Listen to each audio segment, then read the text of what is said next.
Hər vaxtınız xeyir dəyərli izləyicilər. Bu videomuzda 6-cı sinif şagirdləri üçün Azərbaycan dilindən yeni moddeli monitorinqlərə hazırlıq Landau nəşriyyatının tərkibindəki vəsaitdən monitorinq 6 sualların izahlarını paylaşacağam. İzaha keçmədən öncə kanala abunə olaraq paylaşılan bu videolardan faydalana bilərsiniz. Gəlin vaxt itirmədən keçək sualların izahına.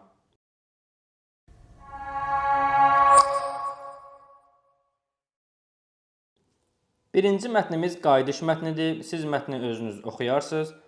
Vaxt getməsin deyə mən bir də oxumuram. Birbaşa tapşırıqlardan baxaq, başlayaq. Birinci sual deyir ki, hekayə hansı hadisə ilə başlayır?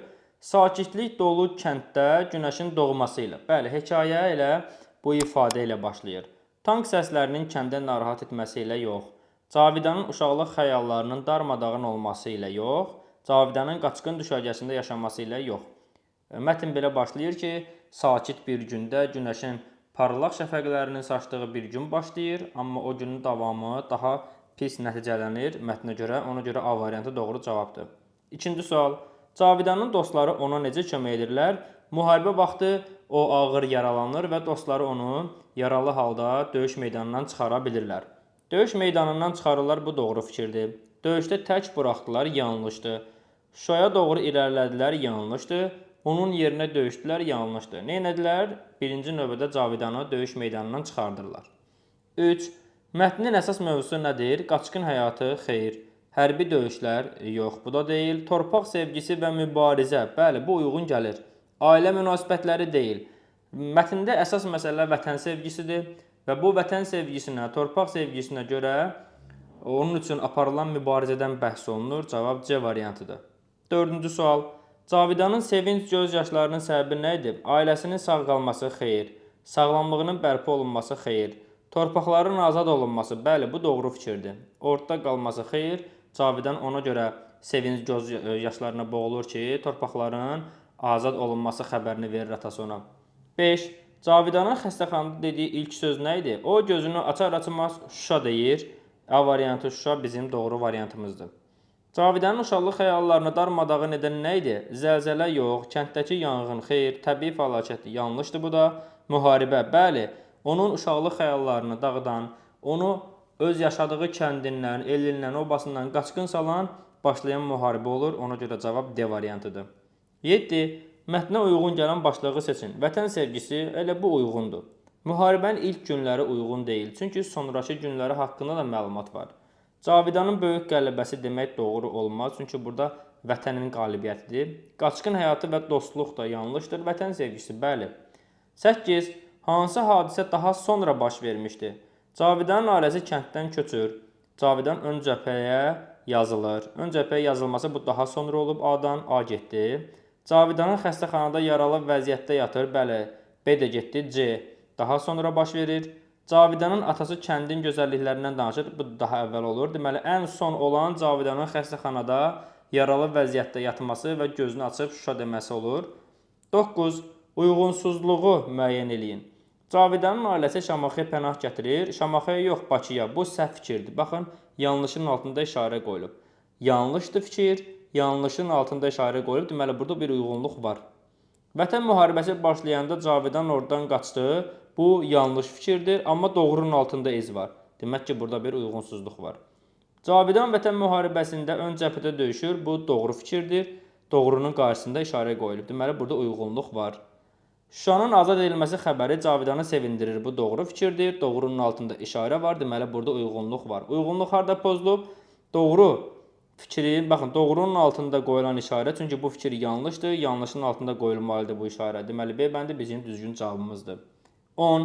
Hansı cümləni mətnin sonuna əlavə etmək olar? Şuşanın azad edilməsi xəbəri kəndə böyük bayramla qarşılandı. Cavidanın qələbə ilə bağlı hisslərini paylaşdığı kitab yazması planlaşdırılırdı. Atası ona dedi, artıq döyüşlərə qatılma. Cavidan anlayırdı ki, onun çəkdiyi hər bir ağrı və fədakarlıq böyük zəfərə dəyərdi. Bəli, D variantı uyğun gəlir. Çünki mətnin son hissəsinə diqqətlə baxsaq, o andan sonra Cavidanın həyatında yeni bir səhifə açıldı. O sadəcə bir əsgər yox, həm də cəmiyyətin inşasında öncül oldu. O öz torpağının, yurdunun gələcəyini yazmaq üçün gecə-gündüz çalışdı. Onun hekayəsi böyük bir xalqın azadlıq və dirçəliş hekayəsi oldu. O anlayırdı ki, Davamında demək olar ki, onun çəkdiyi hər bir ağrı və fədakarlıq bu böyük zəfərə dəyərdir. Bəli, D variantı tamamilə uyğun gəlir. Davam edirik növbəti mətnimizdən. Uşaqların idmana qayıdışı mətni. Mətni yenə özünüz oxuyarsınız. 11-ci sual. Aşağıdakılardan hansıları uşaqların idman dərnəklərinə cəlb olunma səbəbləridir? Valideynləri məşğul etmək, dərs yükünü artırmaq, rəqabətə azaltmaq yanlışdır. Uşaqları texnologiyadan uzaqlaşdırmaq və ev tapşırıqlarını azaltmaq yanlışdır. Sadəcə bədən sağlamlığını qorumaq və tək qalmağı bu yanlışdır. Sadəcə bədən sağlamlığına söhbət getmir. Fiziki inkişafı dəstəkləmək, sosial bacarıqları artırmaq, özünə inamı gücləndirmək. Hər üçü mətndə qeyd olunub, cavab D variantı. 12. 2019-2023-cü illərlə bağlı məlumatlar verilib. Hər birinə uyğun olan ifadələri seçin. Uşaqların idman dərnəklərində iştirak etdiyi ən yüksək faizli il bu 2019-cu ildir. Mətndə də bu açıq-aşkar qeyd olunur ki, 2019-cu ilin 63.3% zirvəsinə sonradan çatıla bilməyib. Deməli, biz bunu yazırıq 2019-a 1A. Müntəzəm idmanla məşğul olan uşaqların orta sayının aşağı olduğu il bu 2023-cü ildir. Uşaqların 63.3%-in idmana qatıldığı il bu 2019-cu ildir. İdman dərnəklərinə marağın əvvəlki illərə nisbətən bir qədər artdığı, amma hələ də əvvəlki zirvəyə çatmadığı il bu 2023-cü ildir. Nisbətən artır maraq, amma 2019-cu ildəki səviyyəsinə gedib çata bilmir. Deməli, 1AC, 2BD olacaq, düzgün cavab A variantı. Davam edirik 13-dən. Şəkilə və mətnə istinad edərək düzgün fikri müəyyənləşdirin. ABŞ-də uşaqların idman dərnəklərində iştirakı 55.4%-dir.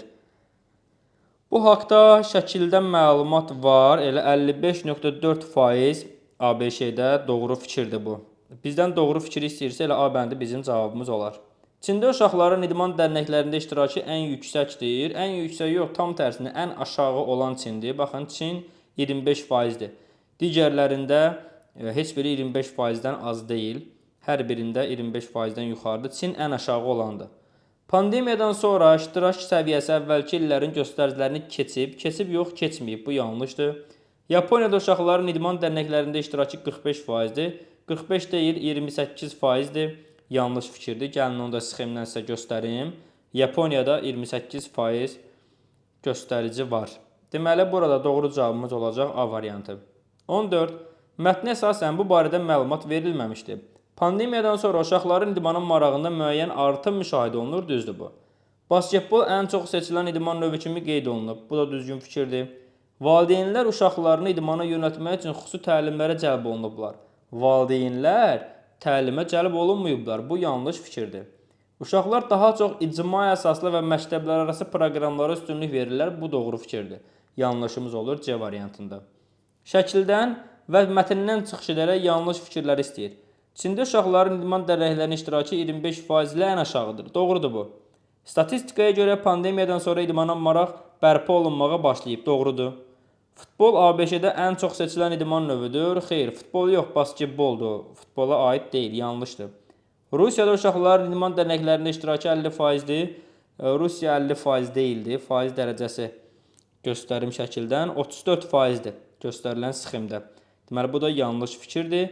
3, 4 bizim yanlış fikirlərimiz oldu B variantında. Növbəti mətnimiz idmanın sağlamlıqda rolu mətnidir. Bu mətni özünüz oxuyun. 16. İdmanın ürək damar sisteminə təsiri nədir? Təzyiqi artırır, yanlışdır. Ürək əzələlərini gücləndirir, doğrudur. Xolesterol səviyyəsini artırır, yanlışdır, azaldır. Qan dövranı zəiflədir, yanlışdır, gücləndirir, tam tərsinə. B bəndi bizim doğru cavabımız olar. Mətnə əsasən yanlış fikir hansıdır? Məşq etmək beyindəki stres hormonlarını azaldır, düzdür. İdman insanın özünə inamını artırır, düzdür. İdman artırıq xəstəliyinin qarşısına alınmasına kömək eləyir, düzdür.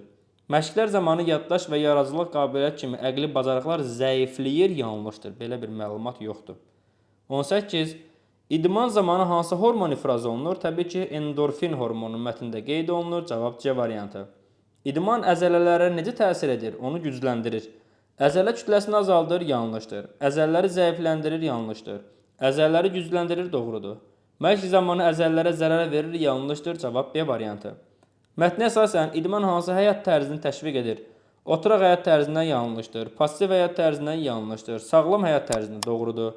Texnologiyadan asılı həyat tərzinə yanlışdır. Cavab C variantı. Fiziki fəaliyyətin yuxuya təsiri nədir? Yuxunu pisləşdirir, yanlışdır.